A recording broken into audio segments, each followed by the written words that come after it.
dando continuidade, né, a essa linha de pensamento dessa obra, A Elogio da Loucura, né, que é a obra de Erasmo de Roterdã, né, um cristão católico, né, de família católica tradicionalista, e um grande humanista, um grande renascentista, ou seja, era um homem que acreditava em Deus, mas que acreditava no livre-arbítrio do homem e acreditava também na ação do homem, que o homem podia, através de suas ações, né, mudar e ter evolução, né, principalmente nesse campo da religião, no campo da fé, no campo do cristianismo.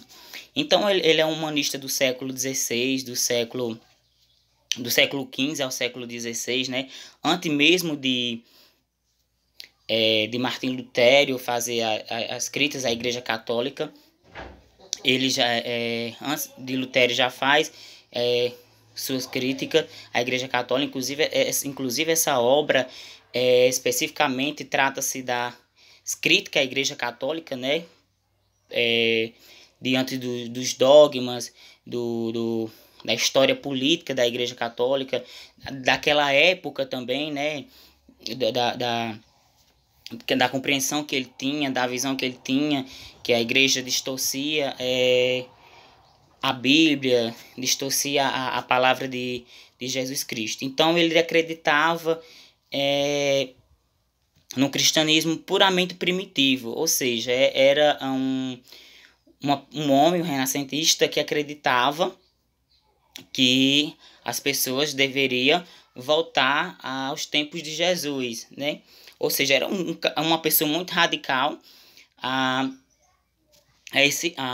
nessa teoria, nessa ideia de ser um defensor primitivo, né?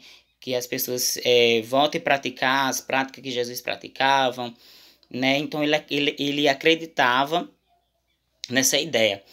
E mesmo Erasmo, sendo essa pessoa radicalmente crítico à Igreja Católica, ao dogma, à estrutura católica, ele não se rompe com a Igreja Católica, né? Ele acredita, ele continua católico, ele não se rompe com o catolicismo, mas ele acredita na evolução do catolicismo, nessa ideia, né, de um cristianismo puramente primitivo dos tempos de Jesus. Então, mesmo ele fazendo essas críticas à Igreja Católica, né, uma crítica muito pesada, né, mesmo ele tendo uma certa afinidade com Lutero, mesmo ele apoiando Lutero, ele não se rompe com a Igreja Católica, né? Então, essa obra, quando ele escreve essa obra, ele usa uma divindade, uma espécie de divindade, uma deusa que é chamada a loucura, né? Uma deusa, então uma mulher, né? Quando a gente vai ler o texto, a gente percebe isso, né? Então ele escreve, basicamente escrevendo, mas ele usa uma divindade, que é a deusa da loucura. Então, Erasmo, durante todo o seu texto, né, ele vai fazer as severas críticas à Igreja Católica, aos dogmas da Igreja Católica, ele vai fazer crítica ao Papa, ele vai fazer críticas aos padres, aos monges, aos franciscanos, né? E durante que ele vai escrevendo essa obra, a gente percebe que Erasmo era um cara satírico, era um cara irônico, né? A gente percebe isso, que todo o texto, do início ao fim, ele vai fazendo um deboche, um deboche no texto, as estruturas da Igreja Católica, ele vai sendo radical.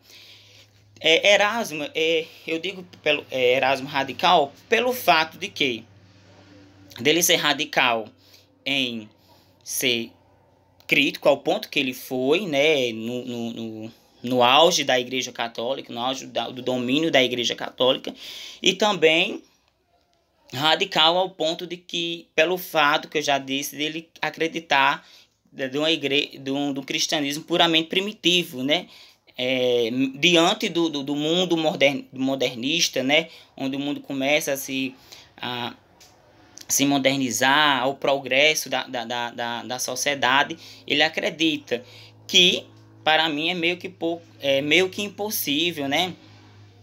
Eu estava vendo alguns vídeos também que ele, pelo fato dele ser, ele ser radical, de tentar, né, de construir, de acreditar nessa sociedade que ainda voltem aos tempos primitivos de Jesus.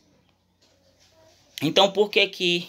Então, ele faz críticas à Igreja Católica, né, diante daquele momento, daquele tempo que ele vive, na igreja, diante da Igreja Católica, que é uma igreja luxuosa, que é uma igreja rica, né? É que ele diz que não convém com o cristianismo, com os tempos de Jesus.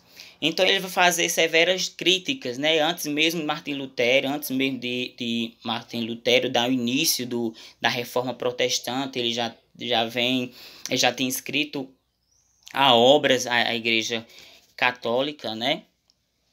Então é um cara que eu diria muito, que foi um cara muito radical, né?